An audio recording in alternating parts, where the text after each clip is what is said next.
فأعوذ بالله السميع العليم من الشيطان الرجيم بسم الله الرحمن الرحيم فخلف من بعدهم خلف أضاعوا الصلاة واتبعوا الشهوات فسوف يلقون غيا سبحانك لا علم لنا إلا ما علمتنا إنك أنت العليم الحكيم رب اشرح لي صدري ويسر لي أمري واحلل عقدة من لساني يفقه قولي وَاحْلُلْ عُقْدَةً مِّن لِّسَانِي يَفْقَهُوا قَوْلِي۔ عزیز بھائیو، نماز کی اسلام میں کیا اہمیت ہے وہ آپ لوگ جانتے ہیں۔ یہی کیا کم ہے کہ اللہ کے رسول صلی اللہ علیہ وسلم نے نماز کی پابندی کو خیریت کا معیار قرار دیا ہے۔ یہی کیا کم ہے کہ نبی کریم صلی اللہ علیہ وسلم نے نماز کی قبولیت کو یا دیگر اعمال عبادات جو ہیں ان کی قبولیت کو نماز کی قبولیت کے اوپر آپ نے منحصر قرار دیا ہے۔ یہی کیا کم ہے کہ آپ صلی اللہ علیہ وسلم جب کوئی شخص مسلمان ہو جاتا تو سب سے پہلے آپ صلی اللہ علیہ وسلم اسے نماز پڑھنے کا، نماز سکھانے کا حکم دیتے۔ یہی کیا کم ہے کہ جب نبی کریم صلی اللہ علیہ وسلم کے پاس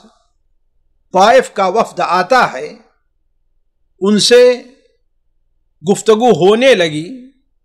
وہ اسلام قبول کرنے پر راضی ہوئے، اسلام کے شرائط کو قبول کرنا چاہے، البتہ ان لوگوں نے کچھ شرطیں رکھی کہ ہم مسلمان نہیں ہوں گے، ہم مسلمان تو ہو جاتے ہیں لیکن یہ کام نہیں کریں گے۔ ان کی پہلی شرط یہ تھی کہ ان کے بابا کا جو مزار تھا، جو اللات کا بت خانہ تھا، اسے انہوں نے یہ سوال کیا کہ اسے ڈھایا نہ جائے۔ دوسرا یہ کہ وہ لوگ نماز نہ پڑھیں۔ تیسرا یہ کہ وہ لوگ زکوٰۃ نہ دیں۔ چوتھی بات یہ کہ وہ لوگ جہاد پر نہیں جائیں گے۔ آپ صلی اللہ علیہ وسلم نے وقتی طور پر ان کی بعض شرطیں تو قبول کر لی، لیکن آپ صلی اللہ علیہ وسلم نے ان کی دو شرط نہیں مانی۔ ایک تو یہ کہ شرک کا جو اڈا ہے اسے آپ نے ایک دن بھی باقی رکھنے پر آپ راضی نہیں ہوئے، حتیٰ کہ انہوں نے کہا کہ ہم اپنے ہاتھ سے اس کو نہیں ڈھائیں گے، تو آپ نے کہا کہ کوئی بات نہیں، اسے ڈھانے کے لیے ہم اپنے ساتھیوں کو بھیجیں گے۔ اسی طرح انہوں نے نماز سے متعلق جب سوال کیا تو آپ صلی اللہ علیہ وسلم نے ارشاد فرمایا کہ لا خیر فی دین لیس فیہ رکوع ولا سجود۔ اس دین میں کوئی خیر نہیں ہے جس دین میں رکوع اور سجدہ نہ ہو۔ اس طریقے سے آپ لوگ برابر یہ سنتے اور دیکھتے آئے ہیں، علماء سے یہ باتیں آپ کو معلوم ہوتی رہی ہیں کہ نماز کی بڑی اہمیت ہے۔ دیکھیے، نماز کی قبولیت کے لیے علماء نے 3 اصول رکھے ہیں کہ اگر 3 اصول پائے جائیں گے تو کسی کی نماز قبول ہوگی۔ پہلا اصل یہ ہے کہ کچھ خارجی امور، نماز سے جو خارجی چیزیں ہیں ان کا اہتمام کیا جائے اور وہ ضروری ہیں۔ جیسے مثال کے طور پر نماز کے لیے طہارت ضروری ہے، نماز کے لیے ستر عورت ضروری ہے، نماز کے لیے استقبال قبلہ ضروری ہے، نماز کے لیے فرض نماز ہے تو اس نماز کا وقت ہونا داخل ہونا ضروری ہے۔ ایسی چیزیں ہیں، تو یہ چیزیں اصل نماز سے خارج ہیں لیکن نماز کی قبولیت کے لیے اساسی چیزیں ہیں۔ اس لیے کہ اگر کوئی شخص ظہر کی نماز سورج ڈھلنے سے اگر آدھے منٹ پہلے بھی شروع کرتا ہے تو اس کی نماز منعقد نہیں ہوگی، چاہے جتنی لمبی نماز پڑھے وہ۔ اسی طریقے سے اگر کوئی استطاعت کے باوجود اپنی شرمگاہ کو نہیں ڈھانکتا ہے تو اس کی نماز نہیں ہوگی۔ اگر کوئی شخص استطاعت کے باوجود، پانی موجود ہے، استطاعت ہے، وضو کی ضرورت ہے، وضو نہیں کرتا ہے تو اس کی نماز نہیں ہوگی۔ اور دوسری چیز یہ ہے کہ نماز کے جو داخلی اصول ہیں ان میں دو چیزیں ہیں۔ کچھ چیزیں تو باطنی ہیں جو انسان دیکھتا نہیں ہے، نماز کی قبولیت کے لیے وہ بھی ضروری ہیں۔ مثال کے طور پر انسان کی نیت جو ہو وہ اللہ کے لیے نماز پڑھنی ہے۔ انسان اپنی نماز میں خشوع اور خضوع کو مد نظر رکھے۔ اسی لیے دیکھیے سورہ المؤمنون میں جہاں کامیاب مؤمنین کے لیے شرائط بیان کی گئی ہیں، ان میں سے پہلی شرط اللہ تعالی نے رکھی ہے قد افلح المؤمنون الذین هم فی صلاتهم خاشعون، جو اپنی نماز میں خشوع اختیار کرنے والے ہیں۔ اور دوسری چیز داخلی اصول میں یہ ہے کہ نماز کے جو اعمال ہیں، قیام ہے، رکوع ہے، سجود ہے، یہ بعین ہی ایسے ہی ہونے چاہیے جو اللہ کے رسول صلی اللہ علیہ وسلم کے بتائے ہوئے طریقے کے مطابق ہوں۔ تو آج کی ہماری اور آپ کی جو گفتگو ہے اسی آخری چیز سے متعلق ہے، یعنی نماز اپنے ظاہری امور میں، ظاہری چیزوں میں ان کا ویسے اہتمام کیا جائے جیسا کہ ہمیں اللہ کے رسول صلی اللہ علیہ وسلم نے سکھایا ہے۔ یہی وجہ ہے کہ ہمارے نبی صلی اللہ علیہ وسلم نماز سکھانے کا خصوصی اہتمام کرتے تھے اور آپ بڑے حریص ہوا کرتے تھے۔ چنانچہ حضرت مالک ابن حویرث جو مدینہ منورہ کے باہر سے اپنے چند ساتھیوں کے ساتھ آپ صلی اللہ علیہ وسلم کی خدمت میں حاضر ہوئے دین کی باتیں سیکھنے کے لیے، اور جب واپس جانے لگے تو آپ صلی اللہ علیہ وسلم نے ان سے کیا کہا تھا؟ وَصَلُّوا كَمَا رَأَيْتُمُونِي أُصَلِّي، یہ صحیح بخاری شریف میں یہ حدیث ہے۔ وَصَلُّوا كَمَا رَأَيْتُمُونِي أُصَلِّي، دیکھو تم اسی طریقے سے نماز پڑھو جس طرح مجھے نماز پڑھتے دیکھا ہے۔ اور جب نماز کا وقت ہو جائے، نماز کا وقت ہونے سے پہلے نہیں، ہو جائے تو تم میں کا کوئی شخص اذان دے اور تم میں جو بڑا ہے وہ تمہاری امامت کرے۔ اسی طریقے سے اس کی اہمیت، یعنی جو ظاہری اعمال ہیں اس کی اہمیت کے پیش نظر جب آپ صلی اللہ علیہ وسلم کا منبر بن کر کے تیار ہوا، جیسا کہ صحیح بخاری اور مسلم میں حضرت انس بن مالک کی روایت ہے، تو آپ صلی اللہ علیہ وسلم نماز پڑھانے جب کھڑے ہوئے تو منبر پر کھڑے ہوئے، منبر ہی کے اوپر آپ نے اللہ اکبر کہا، قراءت کی، منبر ہی پر آپ نے رکوع کیا، اور جب سجدہ کرنا ہوا تو پیچھے بغیر مڑے ہوئے الٹے پیر آپ نیچے آئے، اور منبر کی جڑ جہاں تک ہے وہاں پر آپ نے سجدہ کیا، اور جب دوسری رکعت کا معاملہ ہوا پھر آپ منبر پر گئے۔ ایسے ہی سارے اعمال آپ نے منبر پر انجام دیا، اور آپ صلی اللہ علیہ وسلم جب سجدہ کرنا ہوا تو پھر نیچے منبر پر الٹے پار نیچے آئے منبر سے اور سجدہ کیا۔ اب جب نماز سے فارغ ہوئے تو آپ صلی اللہ علیہ وسلم صحابہ کرام طرف متوجہ ہو کر کے آپ نے بیان فرمایا، ایھا الناس انی صنعت ھذا لتأتموا بی ولتعلموا صلاتی۔ ایھا الناس، اے لوگو، انی صنعت ھذا لتأتموا بی، ہم نے ایسا اس لیے کیا ہے کہ تم میری اقتدا کرو۔ اور میری نماز کا طریقہ سیکھ لو کہ جیسے ہم نے نماز پڑھی ہے ایسے تم بھی نماز پڑھو۔ یہی وجہ ہے کہ صحابہ کرام رضوان اللہ علیہم اجمعین، آپ اگر ان کی سیرت دیکھیں، بلکہ حدیث کی کتابیں صحیح بخاری وغیرہ اٹھا کر کے دیکھیں، تو وہ لوگ آپ صلی اللہ علیہ وسلم کے بعد اس کا بڑا خصوصی اہتمام کیا کرتے تھے، بلکہ خود آپ صلی اللہ علیہ وسلم لوگوں کی نماز کی نگرانی فرمایا کرتے تھے، اور اسی طریقے پر آپ کے بعد صحابہ کرام بھی چلے ہیں، جیسا کہ بعض شواہد آگے آئیں گے۔ آپ کس طرح نگرانی فرماتے تھے؟ صحیح بخاری اور مسلم ہی میں ایک لمبی حدیث ہے، بلکہ ضرورت یہ ہے کہ دعات اس پوری حدیث کا ترجمہ اور اس کی شرح لوگوں کے سامنے کریں۔ تو آپ صلی اللہ علیہ وسلم ایک بار مسجد میں بیٹھے ہوئے تھے، جیسا کہ صحیح بخاری اور مسلم حضرت ابو ہریرہ کی روایت ہے کہ ایک شخص آتا ہے، اس نے نماز پڑھی، پھر آپ کے پاس آ کر کے سلام کیا۔ آپ نے کہا وعلیک السلام، تمہارے اوپر بھی سلامتی ہو، ارجع فصلی فإنک لم تصلی، جاؤ دوبارہ نماز پڑھو اس لیے کہ تم نے صحیح نماز نہیں پڑھی ہے۔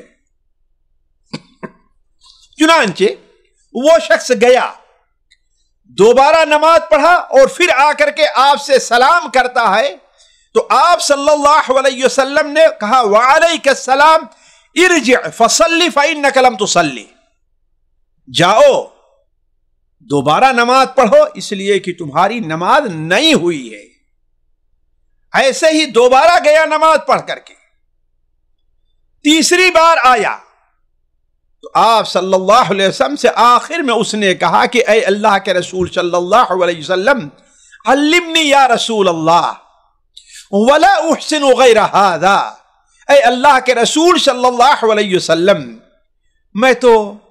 ایسے ہی نماز پڑھنا جانتا ہوں، آپ مجھے صحیح نماز کا طریقہ سکھا دیجیے۔ تو آپ صلی اللہ علیہ وسلم نے اسے ابتدائی نماز سے لے کر کے آخر تک پوری نماز کا طریقہ سکھلایا۔ تو کہنے کا مطلب یہ ہے کہ آپ صلی اللہ علیہ وسلم صحابہ کی نماز کی نگرانی بھی فرمایا کرتے تھے، بلکہ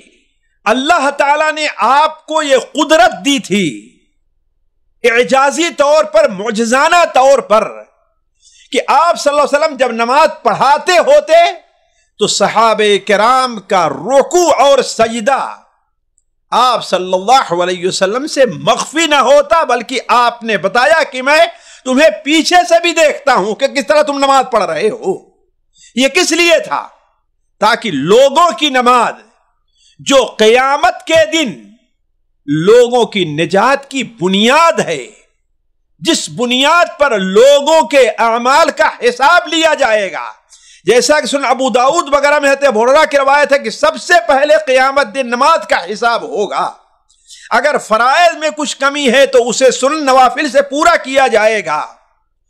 اس کے بعد اگر نماز درست ہو گئی تو گویا اس کے بعد دوسرے اعمال کا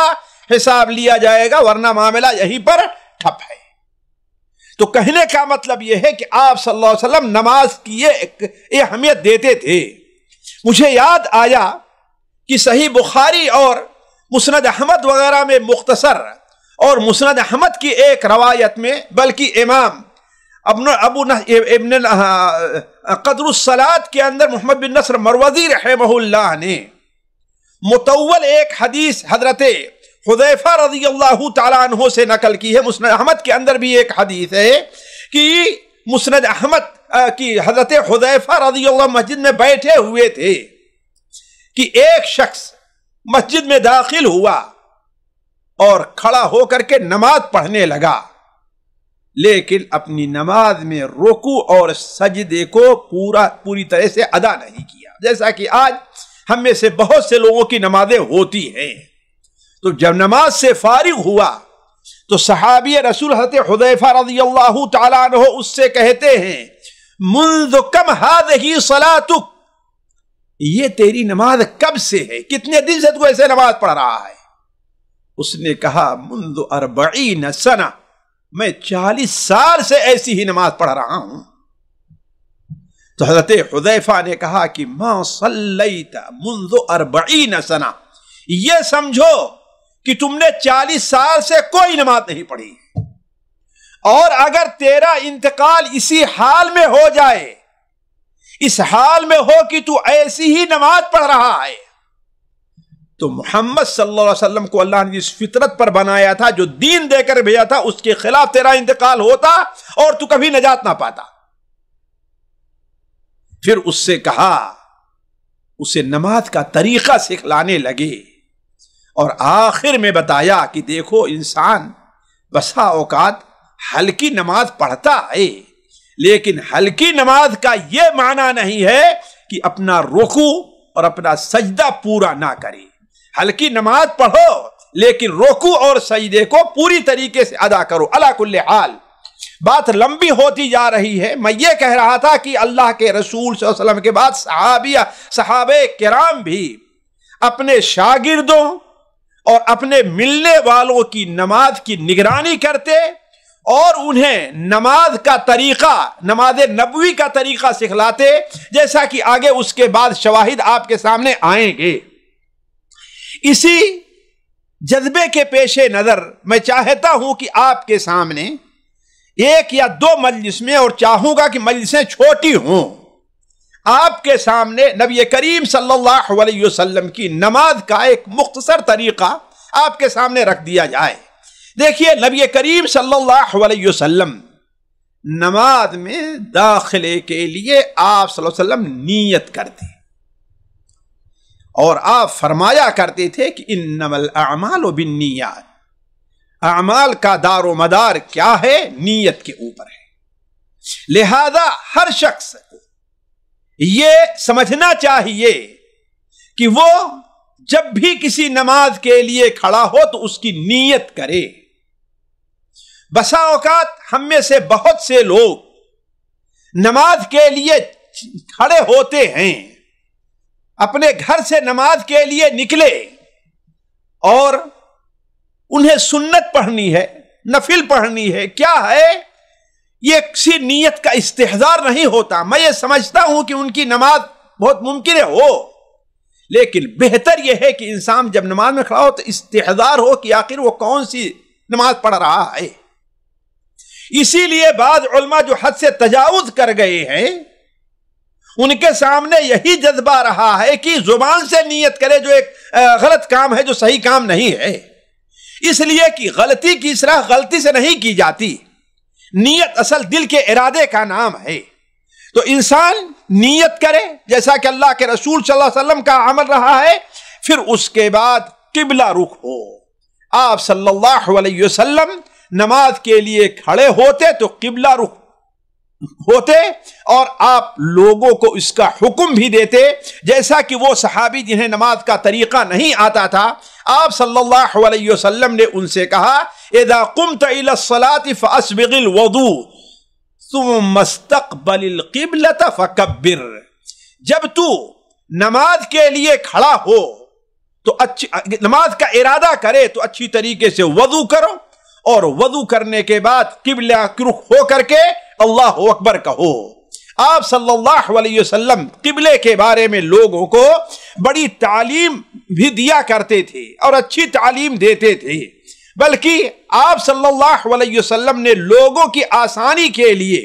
جو لوگ دور رہتے ہیں اور ان کے لیے عین قبلہ کا استقبال ممکن نہیں ہے، تو آپ صلی اللہ علیہ وسلم نے ان کے لیے، جیسا کہ سنن ترمذی اور سنن ابن ماجہ وغیرہ میں حضرت ابو ہریرہ کی روایت ہے، آپ نے فرمایا ما بین المشرق والمغرب قبلہ، اس لیے کہ مدینہ منورہ سے جنوب کی جانب مکہ مکرمہ ہے، تو آپ نے بیان فرمایا کہ مشرق اور مغرب کے درمیان قبلہ ہے، جیسا کہ ہمارے اور آپ کے یہاں یہ کہا جائے گا ما بین الشمال والجنوب قبلہ، شمال اور جنوب کے درمیان میں، اس لیے کہ ہمارے یہاں سے قبلہ مغرب کی سمت پڑتا ہے۔ تو کہنے کا مطلب یہ ہے کہ آپ صلی اللہ علیہ وسلم جب نماز کا ارادہ فرماتے تو نیت کر کے آپ قبلے کی طرف ہوتے اور پھر اللہ اکبر کہہ کر اپنی نماز کی ابتدا فرماتے، اور آپ صلی اللہ علیہ وسلم فرمایا کرتے تھے کہ تحریمها التکبیر و تحلیلها التسلیم، نماز کے اندر داخل ہونے یعنی اپنے کو نماز کے جو حرمت کی جگہ ہے، یعنی جو نماز کے اندر پہنچ جانے کے بعد جو دوسرے کام حرام ہو جاتے ہیں وہ کیا ہے؟ تکبیر ہے۔ گویا کی نماز میں داخل ہونے کے لیے اللہ اکبر ضروری ہے، وتحلیلها، اور حلال ہونے کے لیے یعنی نماز سے باہر نکلنے کے لیے سلام ہے۔ تکبیر کے ساتھ ہی آپ صلی اللہ علیہ وسلم اپنے دونوں ہاتھوں کو اٹھاتے تھے، اس کو سمجھنا چاہیے۔ ہاتھ کا جو اٹھانا ہے وہ اللہ اکبر کہنے کے ساتھ ہے، یہ نہیں کہ اللہ اکبر پھر ہاتھوں کو اٹھائے، نہیں، اللہ اکبر، آپ ہاتھ اللہ اکبر کہہ رہے ہیں تو اس کے ساتھ آپ صلی اللہ علیہ وسلم ہاتھ اٹھائیں، جیسا کہ صحیح بخاری اور صحیح مسلم میں حضرت عبداللہ ابن عمر سے متعلق ان کے مشہور شاگرد نافع بیان فرماتے ہیں کہ عبداللہ ابن عمر کان اذا دخل فی الصلاۃ کبر ورفع یدیہ، حضرت عبداللہ ابن عمر جب نماز میں داخل ہونے کا ارادہ فرماتے تو اللہ اکبر کہتے اور اپنے دونوں ہاتھوں کو اٹھاتے، اور جب رکوع میں جاتے ارادہ کرتے تو اپنے دونوں تکبیر کہتے اپنے دونوں ہاتھوں کو اٹھاتے، اور جب رکوع سے اٹھتے تو سمیع اللہ لمن حمدہ کہتے اور دونوں ہاتھوں کو اٹھاتے۔ تو کہنے کا مطلب یہ ہے کہ آپ صلی اللہ علیہ وسلم جب نماز کے لیے کھڑے ہوتے تو تکبیر کہنے کے ساتھ ساتھ آپ اللہ اکبر اٹھایا کرتے تھے۔ یہاں ایک بات آپ سے واضح کر دوں کہ رفع الیدین کرنے کا طریقہ کیا ہے، اس لیے کہ بہت سے لوگ اس میں غلطی کرتے ہیں۔ کچھ لوگ رفع الیدین ایسے کر لیا، کچھ لوگ رفع الیدین کیے تو اپنے کانوں کو پکڑنا شروع کر دیتے ہیں، کچھ لوگ رفع الیدین کے ہاتھ اٹھائے ہیں اور اپنے کانوں کو کان کی لو سے اپنی انگلی کو انگوٹھے کو لگائے ہوئے ہیں۔ آیا کیا نبی کریم صلی اللہ علیہ وسلم کی نماز کا طریقہ رفع الیدین کا طریقہ یہی رہا ہے؟ اس سلسلے میں آپ کے سامنے ایک باتیں ہیں۔ پہلی چیز یہ ہے، رفع الیدین کرتے ہوئے ہاتھ کی انگلیاں کھڑی ہونی چاہیے اور پھیلی ہونی چاہیے، ملی نہیں، یعنی اس طریقے سے ملی نہ ہو اور نہ ایسے ہوں، ایسے ہاتھ کی انگلیاں یہ پھیلی ہوئی یہ ہونی چاہیے، جیسا کہ اللہ کے رسول صلی اللہ علیہ وسلم کے نماز کا طریقہ بتاتے ہوئے صحابی نے کہا ہے کہ آپ صلی اللہ علیہ وسلم جب اٹھاتے تو مد یعنی آپ کی انگلیاں کیا ہوتی؟ ممدودہ، یعنی گویا کہ آپ کی پھیلی ہوئی ہوتی نہ کہ ہوتی۔ دوسری چیز، رفع الیدین آپ صلی اللہ علیہ وسلم کا کندھوں، ایک روایت میں ہے کہ آپ کے دونوں ہاتھ کندھوں کے برابر رہا کرتے تھے، نہ اس طریقے سے، بہت سے لوگ آئیں گے وہ تکلف کرتے ہوئے اور بہت سے لوگ ہیں ایسے ہاتھ اٹھاتے ہیں، نہیں، آپ صلی اللہ علیہ وسلم کے ہاتھ کندھوں تک رہا کرتے تھے۔ چنانچہ حضرت عبداللہ ابن عمر رضی اللہ تعالیٰ عنہ کی حدیث جو صحیح بخاری اور مسلم میں ہے کہ آپ صلی اللہ علیہ وسلم کان یرفع یدیہ حذو منکبیہ اذا افتتح الصلاۃ، جب نبی کریم صلی اللہ علیہ وسلم نماز پڑھنا شروع کرتے، نماز کی ابتدا کرتے تو آپ اپنے دونوں ہاتھوں کو کندھوں تک اٹھاتے، یہ کندھوں تک،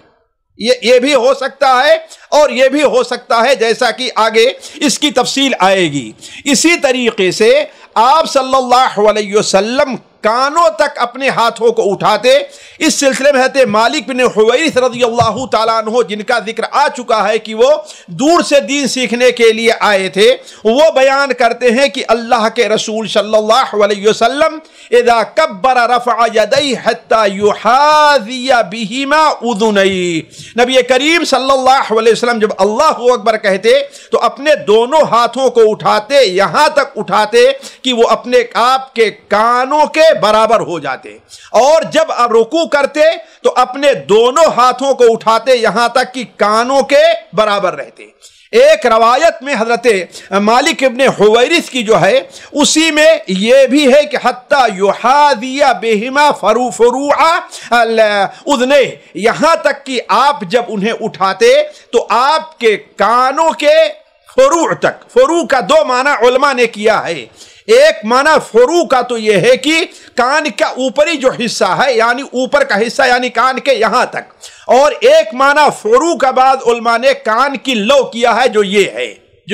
یہ ہے۔ اس سلسلے میں سب سے بہتر چیز جو امام شافعی رحمہ اللہ نے تمام حدیثوں کو سامنے رکھ کر کے بیان کیا، اور علماء اسے تمام علماء احناف مالکی حنابلہ سارے لوگ اس کو نقل کرتے آئے ہیں، وہ یہ ہے کہ امام شافعی رحمہ اللہ جب مصر گئے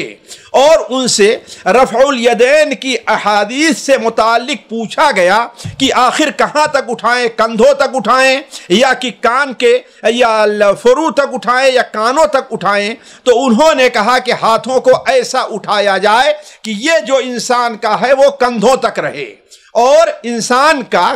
انگوٹھا جو ہے وہ فروع یعنی کان کے لو تک رہے، اور ہتھیلی جو رہے وہ کان کے اوپری حصہ یعنی کان تک رہے، اس طریقے سے تاکہ تمام حدیثوں پر عمل ہو جائے۔ اور پھر علماء نے اسے پسند بھی کیا، اس لیے نمازوں میں کھڑے ہونے کے لیے یا رکوع میں جاتے وقت رفع الیدین کا یہ طریقہ انسان کو اختیار کرنا چاہیے۔ یہ دیکھیے یہ ہے،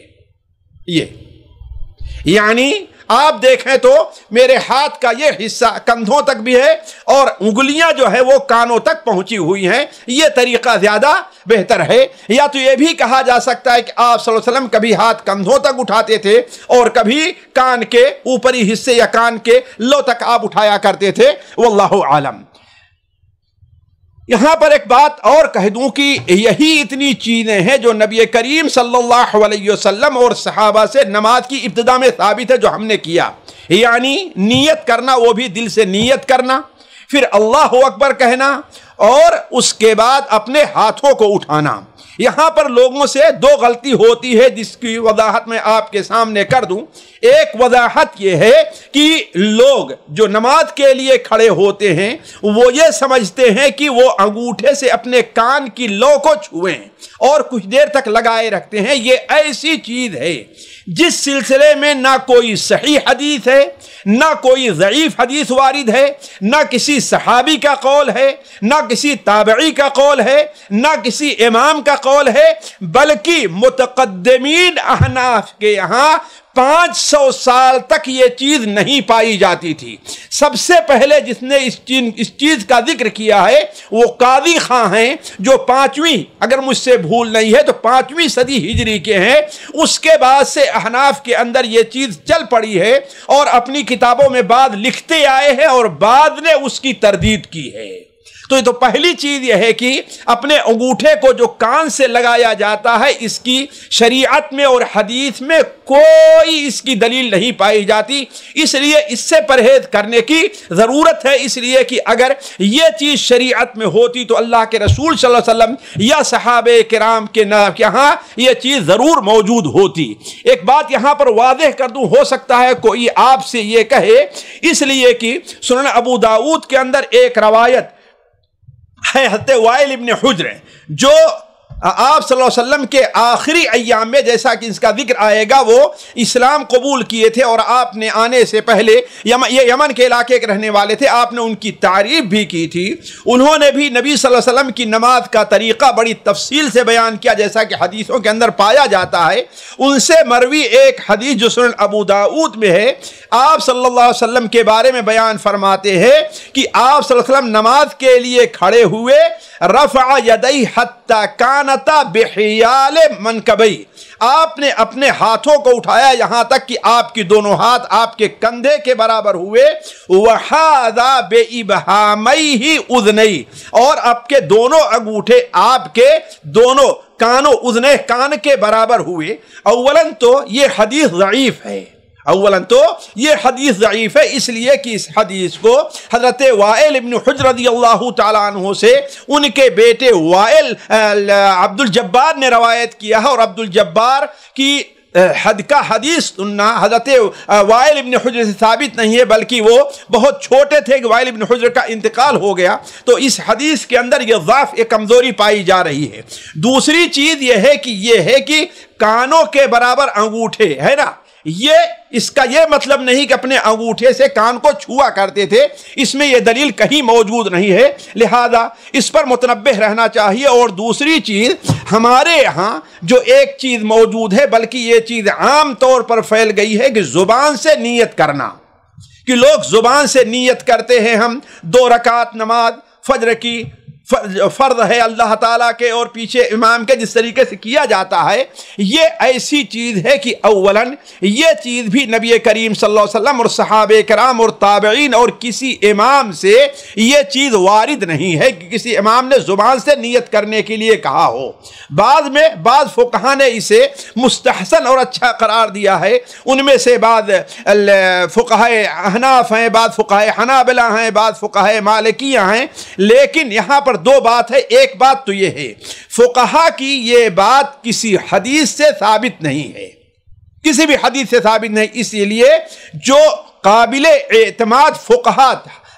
گزرے ہیں، بلکہ محققین فقہاء گزرے ہیں، ان میں سے اکثر نے اس کا انکار کیا ہے، اسے قبول نہیں کرتے۔ ایک چیز، دوسری چیز، اگر غور کیا جائے تو فقہاء نے اس چیز کو اس شخص کے بارے میں کہی ہے جو وسوسے کا شکار ہے، وہ نماز کے لیے کھڑا ہوتا ہے، اسے یاد نہیں رہتا کہ ہم نے کون سی نماز ہم پڑھ رہے ہیں، اچھا ہم نے کس کی نیت کی ہے، جس کی وجہ سے وہ متردد رہا کرتا ہے۔ لہذا ایسے شخص کے وسوسے کو دور کرنے کے لیے اس سے کہا کہ تم اپنی نماز کی نیت زبان سے کر لیا کرو۔ تو اس کہنے کا مطلب یہ ہے کہ فقہاء نے بھی اس کو عام نہیں رکھا ہے۔ تو اس چیز کو سمجھنا چاہیے کہ ہمارے یہاں جو یہ چیزیں 2 چیزیں پائی جاتی ہیں وہ قطعاً حدیث کے خلاف ہیں۔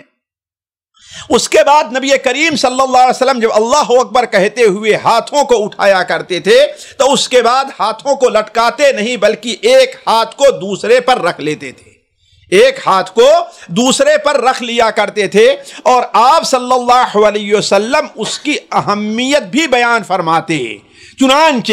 آپ صلی اللہ علیہ وسلم کی بڑی مشہور حدیث صحیح ابن حبان وغیرہ میں ہے کہ آپ صلی اللہ علیہ وسلم نے بیان فرمایا، اِنَّا مَعْشَرَ الْأَنْبِيَاء، ہم انبیاء کی جماعت ہیں، اللہ تبارک و تعالی نے ہمیں حکم دیا ہے کہ ہم افطاری میں جلدی کریں اور سحری کھانے میں تاخیر سے کام لیں، اور نماز میں اپنے دائیں ہاتھ کو بائیں ہاتھ پر رکھ لیں۔ نماز میں ہم اپنے دائیں ہاتھ کو بائیں ہاتھ پر رکھ لیں، بلکہ صحابہ کرام رضی اللہ تعالیٰ عنہ کو بھی آپ صلی اللہ علیہ وسلم اسی چیز کا حکم دیا کرتے تھے۔ صحیح بخاری میں ہے، سہل بن سعد رضی اللہ تعالیٰ عنہ کی روایت ہے، وہ بیان کرتے ہیں کہ کان الناس یؤمرون، لوگوں کو حکم دیا جاتا تھا۔ انہی الفاظ سے بعض علماء خصوصاً امام شوکانی اور دوسرے لوگوں نے ایک ہاتھ کو دوسرے ہاتھ پر رکھ کر نماز پڑھنے کو واجب قرار دیا ہے، حالانکہ جمہور کبیر علماء اسی طرف گئے ہیں کہ یہ سنت ہے اور تاکیدی سنت ہے، لیکن یہ واجب نہیں ہے۔ لیکن امام شوکانی رحمہ اللہ اسے واجب کہتے ہیں، کیوں؟ اس لیے کہ حدیث میں ہے کان الناس یؤمرون، لوگوں کو حکم دیا جاتا تھا کہ آدمی جب نماز میں کھڑا ہو تو اپنے دائیں ہاتھ کو بائیں ہاتھ پر رکھ لے۔ بلکہ ایک بار آپ صلی اللہ علیہ وسلم مسجد میں داخل ہوئے، آپ کا گزر شاید حضرت عبداللہ بن مسعود رضی اللہ تعالیٰ عنہ ان کے اوپر ہوا، وہ نماز پڑھ رہے تھے تو اپنے دائیں ہاتھ پر بائیں ہاتھ کو رکھا ہوا تھا۔ آپ صلی اللہ علیہ وسلم نماز ہی کی حالت میں، آج شاید لوگ قبول نہ کریں، آپ صلی اللہ علیہ وسلم نماز ہی کی حالت میں آپ نے ان کے دائیں ہاتھ کو بائیں ہاتھ پر رکھ دیا۔ تو گویا کی اصل یہ ہے کہ دائیں ہاتھ کو بائیں ہاتھ پر رکھا جائے،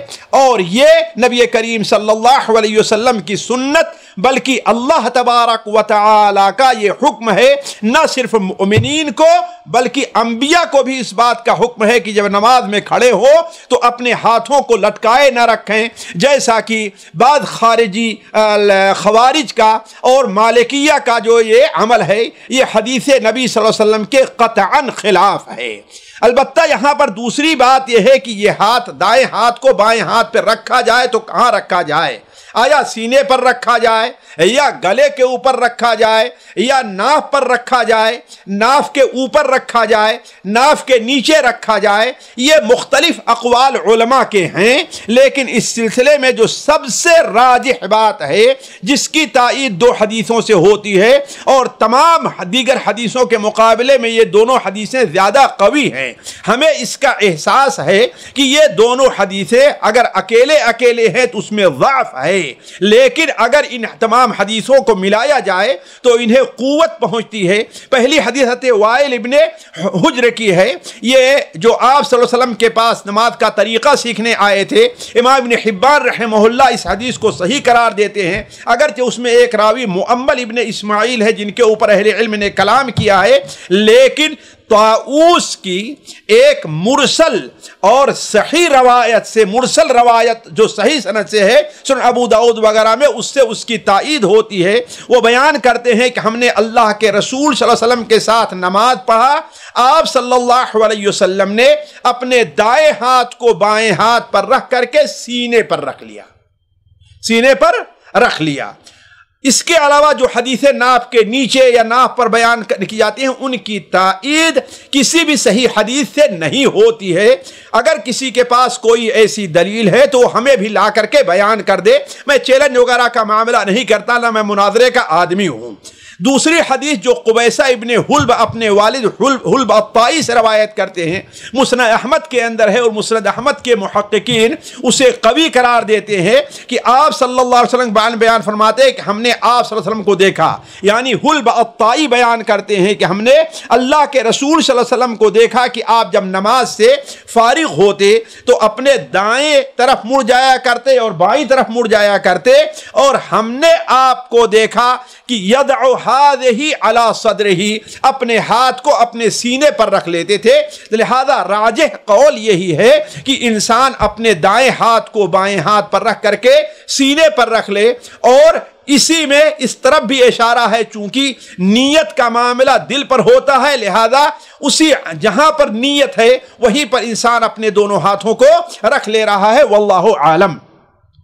پھر آپ صلی اللہ علیہ وسلم دائیں ہاتھ کو بائیں ہاتھ پر جب رکھ لیتے تو نماز شروع کرتے تو اس کے پہلے آپ صلی اللہ علیہ وسلم دعائے استفتاح پڑھتے۔ ہمارے یہاں دعائے استفتاح کہی جاتی ہے، اور اس سلسلے میں آپ صلی اللہ علیہ وسلم سے کئی روایتیں وارد ہیں، مختلف صیغے ہیں۔ جو سب سے صحیح صیغہ صحیح بخاری میں وارد ہے، حضرت ابو ہریرہ رضی اللہ تعالیٰ عنہ سے، کہتے ابو ہریرہ نے آپ صلی اللہ علیہ وسلم سے پوچھا کہ میں دیکھتا ہوں کہ قراءت اور اللہ اکبر کہنے سے پہلے آپ کچھ دیر خاموش رہتے ہیں، کیا پڑھتے ہیں؟ یعنی آپ نے اللہ اکبر کہہ کر کے جب نیت باندھ لی، ہاتھ باندھ لیا، اور الحمدللہ رب العالمین پڑھنے سے پہلے میں دیکھتا ہوں کہ آپ خاموش رہتے ہیں، تو آپ صلی اللہ علیہ وسلم نے بیان فرمایا کہ میں یہ دعا پڑھتا ہوں، اللہم باعد بینی وبین خطایای کما باعدت من المشرق والمغرب، اللہم نقنی من الخطایا کما ینقی الثوب الابیض من الدنس، اللہم اغسل خطایای بالماء والثلج والبرد۔ آج میں یہ جو دعائیں ہیں یا نماز کے جو اذکار ہیں، ان کے معنی حالانکہ وہ بڑے دلچسپ اور بڑے اہم ہیں اور بہت مفید ہیں، لیکن میں نہیں بیان کرتا، اس لیے کہ اس طرف اگر جاتے ہیں تو وقت زیادہ ہو جائے گا۔ تو یہ دعا پڑھتے تھے۔ دوسری دعا جو زیادہ مشہور ہے اور زیادہ آسان ہے لوگوں کے لیے یاد کرنے، وہ سنن ابو داؤد وغیرہ میں حضرت عائشہ رضی اللہ تعالیٰ عنہا سے مروی ہے کہ آپ صلی اللہ علیہ وسلم جب نماز کی ابتدا کرتے تو آپ صلی اللہ علیہ وسلم پڑھا کرتے تھے، سبحانک اللہم ربنا وبحمدک، سبحانک اللہم ربنا، سبحانک اللہم وبحمدک وتبارک اسمک وتعالی جدک، سبحانک اللہم وبحمدک وتبارک اسمک وتعالی جدک ولا الہ غیرک، آپ یہ پڑھا کرتے تھے۔ اس کے علاوہ اور بھی دعائیں ہیں، علامہ البانی رحمہ اللہ نے متعدد دعائیں 6 یا 7 دعائیں نقل کی ہے، ان کی کتاب عربی اور اردو دونوں میں ہے، وہاں دیکھ کر کے انہیں پڑھا جا سکتا ہے۔ آپ صلی اللہ علیہ وسلم اس دعا سے جب فارغ ہوتے تو اعوذ باللہ اور بسم اللہ پڑھتے اپنی قراءت شروع کرنے سے پہلے۔ اعوذ باللہ اور بسم اللہ۔ یہاں ایک بات واضح کر دوں کہ ہمارے یہاں زیادہ مشہور یہی چلا آ رہا اور اسی پر زیادہ لوگوں کا عمل ہے کہ اعوذ باللہ من الشیطان الرجیم بس۔ یہ ہم نہیں کہتے کہ ہاں یہ پڑھنا غلط ہے، لیکن اس سے بہتر یہ ہے کہ نبی کریم صلی اللہ علیہ وسلم کیا پڑھا کرتے تھے، آپ صلی اللہ علیہ وسلم سے کون سے صیغے ثابت ہیں ان کا اہتمام کیا جائے۔ آپ سے جو صیغے ثابت ہیں وہ جو سب سے زیادہ وارد ہیں وہ ہے اعوذ باللہ السمیع العلیم من الشیطان الرجیم من ہمزہ ونفخہ ونفثہ۔ بعض روایات میں اعوذ باللہ السمیع العلیم من الشیطان الرجیم بھی ہے، لیکن جہاں تک مجھے یاد ہے اور علامہ البانی بھی یہی بات کہتے ہیں رحمہ اللہ کہ آپ صلی اللہ علیہ وسلم سے صرف اعوذ باللہ من الشیطان الرجیم پر اکتفا وارد نہیں ہے، لہذا آپ کی اتباع میں پورا تعوذ اعوذ باللہ السمیع العلیم من الشیطان الرجیم من ہمزہ ونفخہ ونفثہ پڑھا جائے۔ اس سلسلے میں آپ کے سامنے ایک حدیث جو سنن ابو داؤد میں حضرت ابو سعید خدری سے مروی ہے وہ آپ کے سامنے میں رکھتا ہوں کہ آپ صلی اللہ علیہ وسلم بیان فرماتے ہیں کہ آپ جب رات کی نماز کے لیے کھڑے ہوئے تو آپ نے اللہ اکبر کہا، آپ نے اللہ اکبر کہا، پھر آپ نے کہا سبحانک اللہم وبحمدک وتبارک اسمک وتعالی جدک ولا الہ غیرک، پھر آپ نے لا الہ الا اللہ لا الہ الا اللہ لا الہ الا اللہ، پھر اس کے بعد آپ نے اللہ اکبر کبیرہ اللہ اکبر کبیرہ اللہ اکبر کبیرہ۔ دیکھیے یہ استفتاح کے جو دعائے استفتاح ہیں ان میں ایک صیغہ آپ لوگوں کو اور معلوم ہو گیا اور بڑا آسان ہے، انسان اس کے اوپر عمل کر سکتا ہے، خاص طور پر اگر وہ نفلی نماز پڑھنا چاہتا ہے تو آپ صلی اللہ علیہ وسلم اس کے بعد کیا اعوذ باللہ السمیع العلیم من الشیطان الرجیم من ہمزہ ونفخہ ونفثہ، پھر آپ نے قرأت شروع کی۔ تو اس کا مطلب یہ ہے کہ آپ صلی اللہ علیہ وسلم اعوذ باللہ من الشیطان الرجیم پڑھا کرتے تھے، پھر اس کے بعد آپ صلی اللہ علیہ وسلم بسم اللہ الرحمن الرحیم پڑھتے، جیسا کہ بہت سی روایات میں وارد ہے۔ لیکن یہ بات واضح رہے کہ یہ دونوں ذکر آپ صلی اللہ علیہ وسلم آہستہ پڑھتے تھے، یعنی جس طریقے سے بعد کیا عموماً شوافے میں پایا جاتا ہے کہ اعوذ باللہ من الشیطان الرجیم بسم اللہ الرحمن الرحیم بلند آواز سے پڑھتے ہیں، یہ نبی کریم صلی اللہ علیہ وسلم سے جو وارد ہے وہ مرجوح ہے۔ اس سلسلے میں جو حدیث آئی ہے وہ ضعیف ہے، جو اس سلسلے میں صحیح حدیث بخاری اور مسلم وغیرہ میں ہے۔ حضرت انس بن مالک بیان فرماتے ہیں کہ ہم نے نبی کریم صلی اللہ علیہ وسلم، ابو بکر اور عمر رضی اللہ تعالیٰ عنہ ان سب کے پیچھے نماز پڑھی ہے۔ یہ لوگ اپنی نماز کی ابتدا الحمدللہ رب العالمین سے کہا کرتے تھے، بعض روایتوں میں شاید صحیح مسلم کی ہے اس میں اتنا اضافہ ہے کہ بسم اللہ الرحمن الرحیم یعنی بلند آواز سے نہیں پڑھتے تھے۔ تو راجح قول یہی ہے جس پر ہم لوگوں کا عمل بھی ہے کہ آپ صلی اللہ علیہ وسلم اعوذ باللہ من الشیطان الرجیم یا اعوذ باللہ السمیع العلیم من الشیطان الرجیم من ہمزہ ونفخہ ونفثہ اور اس کے بعد بسم اللہ الرحمن الرحیم پڑھتے، لیکن آہستہ آواز سے بلند آواز سے نہیں پڑھتے۔ اس کے بعد آپ صلی اللہ علیہ وسلم سورہ فاتحہ پڑھتے، اور سورہ فاتحہ پڑھنے کی آپ صلی اللہ علیہ وسلم بڑی تاکید فرماتے ہیں۔ آپ فرماتے جیسا کہ صحیح بخاری اور مسلم حضرت عبادہ ابن صامت کی روایت ہے، آپ فرماتے لا صلاۃ لمن لم یقرأ بفاتحۃ الکتاب، لا صلاۃ کوئی نماز نہیں یا اس شخص کی نماز نہیں ہوتی جو انسان سورہ فاتحہ نہیں پڑھتا۔ اور یہ معلوم ہے کہ آپ صلی اللہ علیہ وسلم کی یہ حدیث بالکل عام ہے، یہ حدیث امام کے لیے ہے، مقتدی کے لیے ہے، اکیلے پڑھنے والے کے لیے ہے اور جماعت سے پڑھنے والے کے لیے، ہر ایک کے لیے ہے۔ اور اسی مسئلے کی تائید دیگر بہت سی حدیثوں سے ہوتی ہے۔ مثال کے طور پر حضرت عبادہ ابن صامت رضی اللہ تعالی عنہ کی حدیث جو مسند احمد وغیرہ میں اور سنن ابو داؤد وغیرہ میں بھی ہے کہ حضرت عبادہ ابن صامت بیان کرتے ہیں کہ اللہ کے رسول صلی اللہ علیہ وسلم نے ایک بار ہمیں نماز پڑھائی، تو نماز میں آپ کو ذرا قرات جو ہے بھاری ہو گئی، یعنی آپ کے لیے مشکل ہونے لگی قرات کرنی۔ جب آپ نماز سے فارغ ہوئے تو آپ لوگوں کی طرف متوجہ ہوئے اور آپ نے فرمایا راجح قول یہ ہے کہ یہ فجر نماز کا معاملہ ہے، یہ فجر کی نماز کا معاملہ ہے، راجح قول کے مطابق یہی ہے۔ تو آپ صلی اللہ علیہ وسلم لوگوں سے کہا کیا تم لوگ ہمارے ساتھ پیچھے نماز پڑھتے ہو؟ لوگوں نے کہا کہ ہاں اے اللہ کے رسول صلی اللہ علیہ وسلم، نہیں کیا تو ہمارے پیچھے قرات کرتے ہو؟ لوگوں نے کہا اے اللہ کے رسول ہاں ہم کرتے ہیں۔ آپ صلی اللہ علیہ وسلم انشاءاللہ علیکم اللہ تفعلوا، اگر تم نہ پڑھو تو اس میں کوئی حرج نہیں ہے، یعنی بغیر تمہارے پڑھے ہوئے بھی نماز ہو جائے گی۔ لا تفعلوا الا بفاتحة الكتاب فإنه لا صلاة لمن لم يقرأ بها، تم نہ پڑھو مگر سورہ فاتحہ، اس لیے کہ بغیر سورہ فاتحہ کے نماز نہیں ہوتی۔ اس حدیث کو امام بخاری رحمہ اللہ اپنی کتاب الجزء القراءۃ للبخاری میں نقل کرتے ہیں، اور بہت سے علماء نے اسے قوی قرار دیا ہے، اس کی سند صحیح ہے۔ اسی طریقے سے ایک اور حدیث جو ایک صحابی ایک تابعی ہیں محمد ابن ابی عائشہ، وہ بیان کرتے ہیں کہ اللہ کے رسول صلی اللہ علیہ وسلم کے ایک صحابی نے مجھ سے بیان کیا کہ آپ صلی اللہ علیہ وسلم نے صحابہ سے کہا ایسا لگتا ہے کہ تم لوگ امام کے پیچھے قرات کرتے ہو، یہ حدیث مسند احمد میں ہے۔ تو ان لوگوں نے کہا، جب آپ نے 2 بار یا 3 بار پوچھا تو ان لوگوں نے کہا اے اللہ کے رسول ہم تو پڑھتے ہیں، تو آپ نے فرمایا لا یقرأ احدکم، تم میں سے کوئی آدمی قرات نہ کرے الا ان یقرأ بفاتحۃ الکتاب، الا کہ سورہ فاتحہ پڑھے۔ تو معلوم یہ ہوا کہ سورہ فاتحہ پڑھنی ہے، اور آپ صلی اللہ علیہ وسلم پڑھا کرتے تھے، اور صحابہ کرام جو آپ کے پیچھے پڑھتے تھے انہیں بھی آپ سورہ فاتحہ پڑھنے کا حکم دیا کرتے تھے۔ سورہ فاتحہ سے فارغ ہوتے تو نبی کریم صلی اللہ علیہ وسلم آمین بولتے، اور بلند آواز سے آمین بولتے۔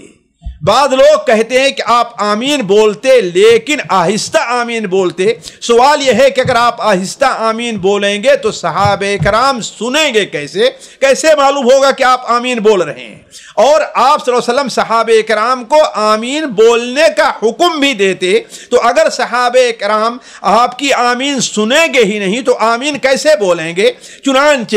مسند احمد وغیرہ میں، سنن ابو داؤد میں، سنن ترمذی میں، سنن ابن ماجہ میں حضرت وائل بن حجر، اور وائل بن حجر کے بارے میں واضح کر دوں کہ انہوں نے نبی کریم صلی اللہ علیہ وسلم کا طریقے، یہ باہر سے آئے تھے یمن کے، اور آپ صلی اللہ علیہ وسلم کی نماز کا طریقہ بڑے غور سے، اس لیے بعض روایت لأرمقن صلاۃ رسول اللہ، میں اللہ کے رسول صلی اللہ علیہ وسلم کی نماز کو دیکھوں گا، اور بڑے دقیق مسائل جو عام طور پر صحابہ نہیں بیان کرتے انہوں نے نماز سے متعلق بیان کیا ہے، جیسا کہ آگے آئے گا۔ انہوں نے یہاں تک بیان کیا ہے کہ میں آپ صلی اللہ علیہ وسلم جو ہے نماز کے لیے کھڑے ہوئے رفع الیدین کیا، پھر اپنی چادر میں اپنا ہاتھ ڈال لیا، اس کے بعد جب رکوع کرنا ہوا تو چادر سے ہاتھ نکالی اور آپ نے رفع الیدین کیا۔ تو اسی طریقے سے آپ صلی اللہ علیہ وسلم تشہد میں بیٹھتے تو آپ کی انگشت شہادت جو ہے اس کے حرکت دینے نہ حرکت دینے وغیرہ کا جو معاملہ ہے وہ سب سے بہتر طریقہ حضرت وائل ابن حجر ہی نے بیان کیا ہے۔ تو یہ خاص نماز سیکھنے آئے تھے، کوئی اور کام یعنی ایمان لانے کے بعد ان کا خاص مسئلہ کیا تھا؟ وہ نماز سیکھنا تھا۔ تو وہ بیان کرتے ہیں کہ ہم نے اللہ کے رسول صلی اللہ علیہ وسلم سے سنا کہ آپ نے جب کہا وَلَضَّالِّينَ تو آپ نے فرمایا آمین یمد بہا صوتہ، اپنی آواز کو لمبی کیا، یعنی اپنی آواز کو بلند کیا، جیسا کہ سنن ترمذی وغیرہ میں رفع بہا صوتہ۔ اسی طریقے سے صحیح بخاری اور صحیح مسلم میں حضرت ابو ہریرہ رضی اللہ تعالیٰ عنہ کی روایت ہے کہ آپ صلی اللہ علیہ وسلم نے فرمایا اذا امن الامام فامنوا، جب امام آمین بولے تو تم لوگ بھی آمین بولو، اس لیے کہ جس کا آمین بولنا فرشتوں کے آمین بولنے کے موافق ہو جائے گا۔ اس کے 2 توجہ ہو سکتی ہے، ایک تو یہ توجہ ہے کہ فرشتے جب نماز پڑھتے ہیں تو وہ بھی آمین بولتے ہیں، یا یہ امام جب نماز پڑھاتا رہتا ہے تو جب غیر المغضوب علیہم ولا الضالین پر پہنچتا ہے اور امام آمین بولتا ہے تو آسمان میں فرشتے بھی آمین بولتے ہیں۔ تو جو شخص فرشتوں کی جیسے آمین، ان کے اخلاص اور ان کی اتباع کی طرح آمین بولے گا، اللہ تبارک و تعالی اس کے تمام پچھلے گناہوں کو معاف کر دے گا۔ بلکہ آپ صلی اللہ علیہ وسلم نے صحابہ کرام کو بکثرت اور آواز سے آمین بولنے پر ابھارا ہے۔ غور کریں گے، آپ صلی اللہ علیہ وسلم نے صحابہ کرام کو بکثرت آمین بولنے اور آواز سے آمین بولنے پر ابھارا ہے۔ یہ بات میں کہاں سے کہہ رہا ہوں؟ امام بخاری رحمہ اللہ کتاب الادب المفرد میں اور سنن ابن ماجہ میں ایک حدیث حضرت عائشہ رضی اللہ تعالی عنہا سے، لمبی حدیث ہے، اس میں آپ نے آخر بیان فرمایا ما حسدتکم الیہود علی شیء، یہود سب سے زیادہ تمہارے اوپر جس چیز کے متعلق حسد کرتے ہیں، یہود تمہارے اوپر سب سے زیادہ جس چیز سے متعلق حسد کرتے ہیں وہ سلام کرنا ہے اور آمین بولنا ہے۔ اب ظاہر بات ہے اگر ہم آہستہ آمین بولیں کو کوئی سنے بھی نہیں تو حسد کرنے کا معنی کیا ہوگا؟ گویا کوئی معنی حسد کرنے کا نہیں ہے۔ تو یہ حدیث بالکل واضح دو مسئلے پر دلیل کرتی بلکہ تین مسئلے پر دلیل کرتی ہے۔ ایک مسئلہ تو یہ ہے کہ آمین کے اوپر حسد کرنا اور اس سے چڑھنا یہ مسلمان کا شیوا نہیں بلکہ یہود کا شیوا ہے۔ دوسری چیز یہ ہے کہ آمین بولنے میں مسلمانوں کو لاپرواہی نہیں کرنی چاہیے۔ جب بھی نماز پڑھیں بلند آواز سے نماز پڑھیں، اکیلے نماز پڑھیں، امام کے پیچھے نماز پڑھیں تو غیر المغضوب علیہم ولا الضالین پر انہیں آمین بولنا چاہیے۔ اور تیسرے یہ ہے کہ آمین آواز سے بولنا چاہیے نہ کہ آہستہ آمین بولنا چاہیے۔ اس کے بعد آپ صلی اللہ علیہ وسلم سورہ فاتحہ کے بعد کوئی اور سورت پڑھا کرتے تھے۔ مختلف نمازوں میں مختلف اوقات میں متعدد سورتیں نبی کریم صلی اللہ علیہ وسلم سے وارد ہیں۔ اس سلسلے میں مختصر اور سب سے جامع حدیث جو میرے سامنے ہے، جو مجھے ملی ہے، وہ حضرت ابو ہریرہ رضی اللہ تعالیٰ عنہ کی ہے، جسے امام نسائی رحمہ اللہ اپنی کتاب سنن نسائی میں، امام ابن ماجہ رحمہ اللہ اپنی سنن ابن ماجہ میں نقل کرتے ہیں۔ وہ حدیث یہ ہے کہ حضرت ابو ہریرہ بیان فرمایا کہ اللہ کے رسول صلی اللہ علیہ وسلم کے بعد فلاں کی نماز، جن کے پیچھے ہم نے نماز پڑھی ہے، آپ کے پیچھے نماز پڑھی اور فلاں کے پیچھے نماز پڑھ رہا ہوں تو اور بہت سے لوگوں کے پیچھے نماز پڑھی ہے، تو جتنی اس شخص کی اس امام کی مشابہت ہے اللہ کے رسول کی نماز سے کسی اور کی نماز نہیں ہے۔ اب یہ شخص کون تھا؟ حضرت انس بن مالک تھے یا حضرت عمر بن عبد العزیز تھے؟ یہ ایک فقہا کے درمیان یا حدیث کے شراح کے درمیان ایک الگ بحث چلی ہے۔ بعد روایت پتہ چلتا ہے کہ حضرت انس بن مالک رضی اللہ تعالی عنہ تھے۔ تو حضرت ابو ہریرہ بیان فرمایا کہ ہم نے اس امام کے پیچھے جو نماز پڑھی ہے تو اس کی نماز اللہ کے رسول کی نماز کے سب سے زیادہ مشابہ ہے۔ وہ کیا ہے؟ یہ کیا کرتے تھے؟ ظہر کی پہلی دو رکعات کو لمبی کیا کرتے تھے اور آخری دو رکعاتوں کو مختصر کیا کرتے تھے۔ ظہر کی آج ہمارے یہاں یہ سنت مفقود ہے۔ ظہر کی نماز کے اندر مختصر صورتیں بلکہ علم تری کیف یا اس قسم کی صورتیں پڑھی جاتی ہیں۔ یہ نبی صلی اللہ علیہ وسلم کی سنت کے خلاف ہے۔ آپ صلی اللہ علیہ وسلم لمبی قرات کیا کرتے تھے، بلکہ آپ کی قرات اتنی لمبی ہوتی تھی کہ نماز کی اقامت ہوتی تھی، ایک شخص جو بسا اوقات پیچھے رہ جاتا تھا بقی جا کر کے استنجا کرتا تھا، استنجا کر کے آ کر کے وضو کر کے جب مسجد میں آتا تھا تو نبی صلی اللہ علیہ وسلم کو پہلی رکعت میں پا لیتا تھا۔ اس سے اندازہ لگائیں کہ آپ صلی اللہ علیہ وسلم کی نماز ظہر کی کتنی لمبی بسا اوقات ہوا کرتی تھی۔ تو علی کل حال اس امام کی صفت یہ تھی کہ ظہر کی پہلی رکعتوں کو لمبی کرتے تھے اور دوسری رکعتوں کو ہلکی پڑھا کرتے تھے۔ وَيُخَفِّفُ الْعَصْرَ، اور عصر کی نماز کو مختصر ہلکی پڑھتے تھے، خفیف پڑھا کرتے، یعنی قرات خفیف کیا کرتے تھے۔ وَيَقْرَأُ فِي الْمَغْرِبِ بِقِصَارِ الْمُفَصَّلِ، مغرب کی نماز میں وہ قصار مفصل پڑھا کرتے تھے اور عشاء کی نماز میں وساط مفصل پڑھا کرتے تھے اور صبح کی نماز میں طوال مفصل رہا کرتی تھی۔ یعنی ایک بڑی جامع حدیث ہے، آپ غور کریں۔ گویا کی ظہر اور عصر میں آپ کیا صورتیں پڑھتے تھے اس کا ذکر نہیں ہے، صرف یہ بتایا کہ آپ کی ظہر کی نماز بڑی لمبی ہوا کرتی تھی۔ ظہر کی نماز خاص طور پہلی دو رکعتیں بڑی لمبی رہا کرتی تھی، عصر کی اس سے مختصر رہا کرتی تھی، لیکن وہ بھی لمبی یہ ہے کہ بالکل جیسے آج کل پڑھی جاتی ہے کہ ہاں 5-6 منٹ کے اندر 4 رکعت لوگ پڑھ لیتے ہیں، ایسا نہیں ہے۔ مغرب میں وہ قصار مفصل پڑھا کرتے تھے، عشاء میں وساط مفصل پڑھتے تھے اور فجر کی نماز میں طوال مفصل، یہ طوال مفصل کیا ہے؟ دیکھیے قرآن مجید کو علماء نے پورے قرآن کو مختلف حصوں میں تقسیم کیا ہے. الطوال ہے، معین ہے، قصص ہے اور مفصل، یہ چیزیں جو ہیں وہ تقسیم کی ہے. تو مفصل کیا ہے؟ مفصل جو صورتیں ہیں وہ سورہ قاف یا سورہ حجرات سے لے کر کے آخر تک ہیں. سورہ قاف یا سورہ حجرات سے لے کر کے آخر تک ہیں. یہ جتنی صورتیں ہیں مفصل اس لیے کہتے ہیں کہ یہ صورتیں چھوٹی چھوٹی ہیں اور بسم اللہ کا فاصلہ بہت جلدی آ جایا کرتا ہے. چھوٹی چھوٹی صورتیں ہیں اور بسم اللہ کا فاصلہ جلدی آ جایا کرتا ہے. اب ان مفصل کو حدیثوں میں 3 قسم میں تقسیم کیا گیا ہے. طوال مفصل، وسعت مفصل یعنی جو لمبی لمبی ہیں مفصل کی، یا اوسط درجے کی ہیں، یا جو چھوٹی چھوٹی ہیں.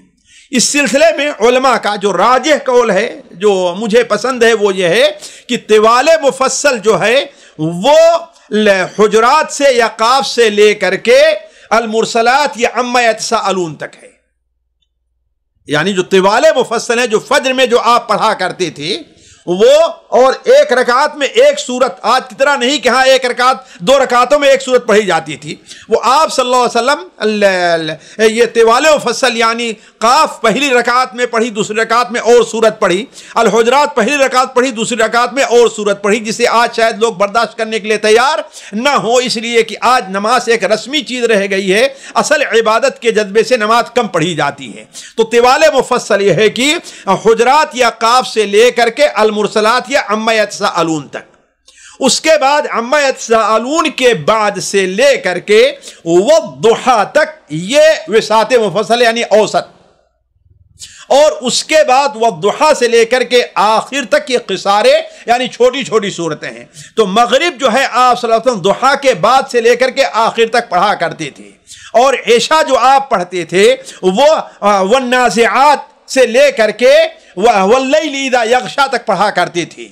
جیسا کہ بعض روایت میں اس کی تفصیل بھی آئی کہ آپ نے معاذ بن جبل سے کہا کہ تم اپنی عشاء کی نماز میں والشمس وضحاها واللیل اذا یغشا، اور اسی طریقے سے کہا کہ اذا الشمس کورت، ان صورتوں کو آپ نے پڑھنے کا انہیں حکم دیا. اور فجر کی نماز جو ہوتی تھی آپ کی طوال مفصل یعنی قاف یا حجرات سے لے کر کے سورہ المرسلات تک ہوا کرتی تھی. یہ سب سے جامع حدیث ہے جو میرے سامنے آئی، اور اسے ائمہ کو اہتمام کرنا چاہیے. حضرت جابر بن سمرہ رضی اللہ تعالیٰ عنہ کی ایک روایت صحیح مسلم میں ہے کہ آپ صلی اللہ علیہ وسلم ظہر میں باللیل اذا یغشا پڑھتے تھے، اور عصر میں بھی ایسی رہا کرتی تھی، اور فجر کی نماز اس سے طویل رہا کرتی تھی. لیکن یہاں بات ایک واضح ہے کہ یہ آپ صلی اللہ علیہ وسلم کا عمل عام حالات سے متعلق ہے. یعنی عام جو آپ کی عادت رہی ہے، روٹین رہی ہے، وہ یہ رہی ہے. بسا اوقات کبھی کبھار آپ صلی اللہ علیہ وسلم اس کے خلاف بھی کیا کرتے تھے. چنانچہ کبھی کبھار ایک بار آپ نے مغرب میں سورہ اعراف 2 رکعتوں میں پوری پڑھی ہے، اور یہ صحیح بخاری کے اندر یہ حدیث موجود ہے. فجر کی مغرب کی نماز میں پوری سورہ اعراف پڑھی. اسی طریقے صحیح بخاری میں جبیر ابن مطعم کی ہے کہ آپ صلی اللہ علیہ وسلم نے مغرب کی نماز میں سورہ طور والطور وکتاب مسطور پڑھی. اگر دونوں رکعتوں میں بھی پڑھی جائے تو آج فجر کی نماز میں بھی لوگ 2 رکعت میں اسے نہیں پورا پڑھ پاتے ہیں، آپ مغرب کی نماز میں پڑھا کرتے تھے. تو ہمارے یہاں جو رواج ہے کہ مغرب کا وقت بڑا مختصر رہا کرتا ہے، یہ بات صحیح نہیں ہے. اسی طریقے سے ایک روایت میں ہے کہ آپ نے مغرب کی نماز میں المرسلات پڑھی ہے. اگر 2 رکعتوں پڑھے پھر بھی گویا کی ایک طویل ہے. تو علا کل حال آپ صلی اللہ علیہ وسلم کا یہ جو معمول رہا ہے طوال مفصل یا وسعت مفصل یا قصار مفصل، یہ عام حالات میں ہے. ایک بار سفر میں آپ صلی اللہ علیہ وسلم تھے تو آپ نے فجر کی نماز میں قل اعوذ برب الناس پڑھی. حضرت عبداللہ ابن عباس کی روایت ہے کہ ایک بار آپ صلی اللہ علیہ وسلم فجر کی نماز میں اذا زلزلت الارض زلزالها